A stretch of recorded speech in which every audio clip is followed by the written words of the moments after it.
Halo vlog, welcome to my guys.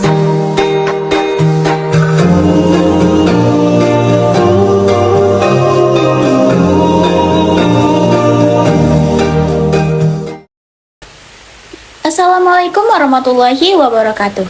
Perkenalkan, nama saya Cumak Fira dari program studi D3 Akuntansi dengan NIM C0C025036. Hadirnya saya di sini untuk menjelaskan apa itu konsep dasar penganggaran untuk memenuhi tugas mata kuliah penganggaran perusahaan.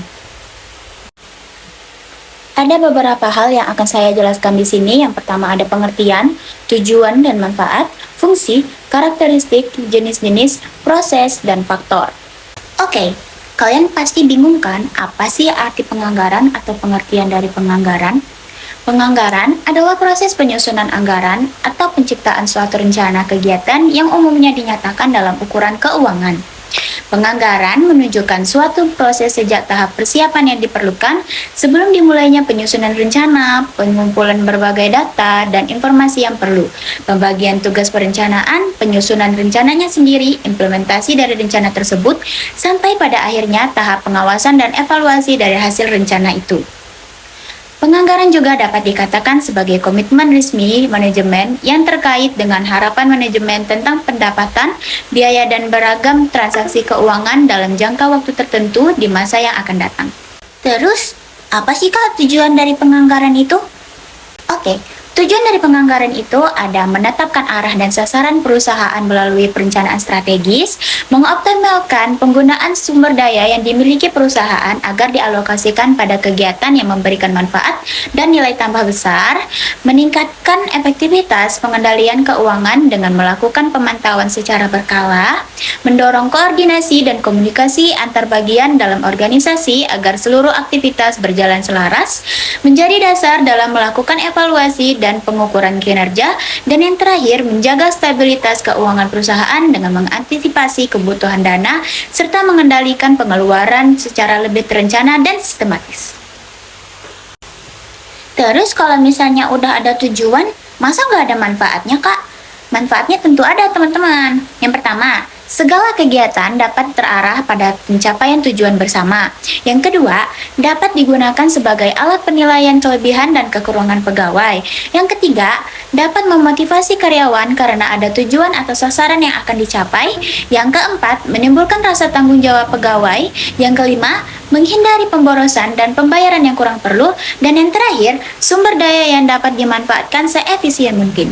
Selain pengertian, tujuan, dan manfaat, ada 5 fungsi dari penganggaran nih teman-teman. Yang pertama ada fungsi perencanaan. Fungsi perencanaan yaitu menetapkan tujuan, merencanakan pendapat, dan membatasi pengeluaran agar sesuai dengan sasaran strategis perusahaan. Yang kedua, fungsi pedoman kerja. Menjadi acuan operasional agar seluruh divisi bekerja ke arah tujuan yang sama. Yang ketiga, fungsi koordinasi. Menyelaraskan seluruh bagian atau divisi perusahaan agar tercipta kerjasama yang serasi. Yang keempat, fungsi pengawasan. Memantau realisasi keuangan dibandingkan dengan rencana guna mencegah pemborosan atau over budgeting. Yang kelima, fungsi evaluasi. Menilai kinerja keuangan dan operasional untuk mengidentifikasi area yang perlu diperbaikan. Penganggaran juga memiliki karakteristik. Menurut para ahli, anggaran yang baik menunjang perencanaan dan pengendalian yang efektif. Menurut Mulyadi 2001, yang pertama ada realistis, jangkauannya sesuai kondisi nyata. Yang kedua ada luas, fleksibel terhadap perubahan. Yang ketiga berkesinambungan, diperbarui secara konsisten. Yang keempat partisipatif, dilibatkan berbagai pihak. Yang kelima edukasi, mampu mendidik atau merenungkan perilaku manajemen. Lalu, menurut Keynes 1979, dalam konteks budgetary goal characteristics, yaitu partisipasi dalam penyusunan anggaran, kejelasan, sasaran anggaran, umpan balik anggaran, evaluasi anggaran, dan tingkat kesulitan tujuan anggaran. Dan yang terakhir, menurut Hariharan 2019, anggaran yang baik adalah anggaran yang memiliki komunikasi, koordinasi, motivasi, pengendalian dan evaluasi kerja, orientasi terhadap tujuan, dan kesadaran biaya. Selanjutnya kita masuk ke jenis-jenis penganggaran. Hah? Penganggaran juga ada jenis-jenisnya Kak? Iya, penganggaran juga ada jenis-jenisnya. Ada 4. Yang pertama, penganggaran incremental. Apa sih penganggaran incremental itu? Penganggaran incremental adalah metode anggaran yang hanya mempertimbangkan perubahan sumber daya dari anggaran tahun sebelumnya. Yang kedua, penganggaran basis nol atau zero-based budgeting.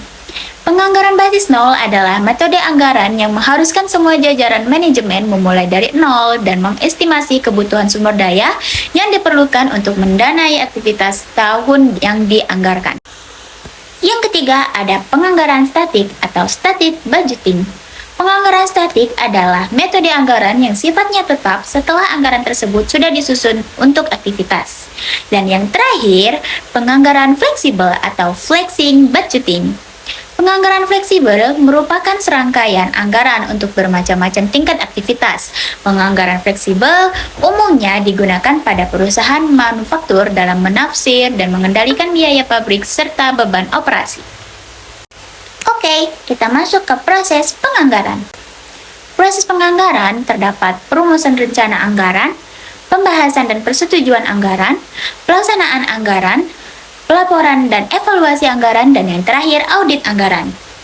Perumusan rencana anggaran itu adalah tahap awal yang mencakup penentuan tujuan, penyusunan program kerja, serta estimasi kebutuhan dana berdasarkan evaluasi periode sebelumnya. Lalu, pembahasan dan persetujuan anggaran itu tahap peninjauan kembali rancangan anggaran untuk memastikan kesesuaiannya dengan prioritas dan kemampuan keuangan yang tersedia. Lalu, pelaksanaan anggaran, yaitu tahap penerapan rencana yang telah disetujui dalam kegiatan operasional. Selanjutnya, pelaporan dan evaluasi anggaran. Pelaporan dan evaluasi anggaran itu adalah tahap penyusunan laporan realisasi anggaran serta penilaian terhadap hasil pelaksanaan guna mengetahui adanya penyimpangan dan sebagai dasar perbaikan di periode berikutnya.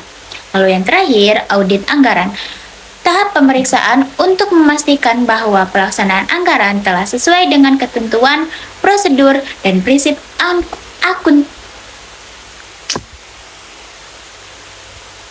Lalu yang terakhir ada audit anggaran. Audit anggaran ini adalah tahap pemeriksaan untuk memastikan bahwa pelaksanaan anggaran telah sesuai dengan ketentuan, prosedur, dan prinsip akuntabilitas yang berlaku. Yang terakhir, faktor-faktor dari penganggaran. Kalau kita pengen punya anggaran yang baik, kita harus memenuhi 6 dari faktor-faktor ini. Yang pertama, ada sumber daya manusia. Dari tingkat pendidikannya, keterampilan, dan pengalaman pegawai sangat menentukan kualitas anggaran yang disusun. Yang kedua, data penjualan masa lalu. Data historis penjualan menjadi dasar utama dalam meramalkan penjualan di masa depan. Yang ketiga, kebijakan perusahaan. Keputusan manajemen mengenai harga jual, saluran distribusi, metode produksi, dan standar biaya akan membatasi dan mengarahkan anggaran. Yang keempat, modal kerja dan fasilitas. Ketersediaan dana atau modal dan kapasitas produksi atau fasilitas menentukan seberapa besar anggaran yang bisa direalisasikan. Lalu yang kelima, penghargaan dan sanksi. Adanya sistem reward yang jelas dapat meningkatkan motivasi dalam penyusunan anggaran, sementara sanksi mendorong kepatuhan. Dan yang terakhir, faktor eksternal atau lingkungan. Kondisi ekonomi secara umum, persaingan, dan peraturan pemerintah juga menjadi pertimbangan penting untuk kita membuat anggaran yang baik itu. Cukup sekian penjelasan dari saya hari ini. Mungkin kalau ada yang lebih atau yang kurangnya mohon dimaafkan. Wabillahi taufiq wal hidayah. Wassalamualaikum warahmatullahi wabarakatuh.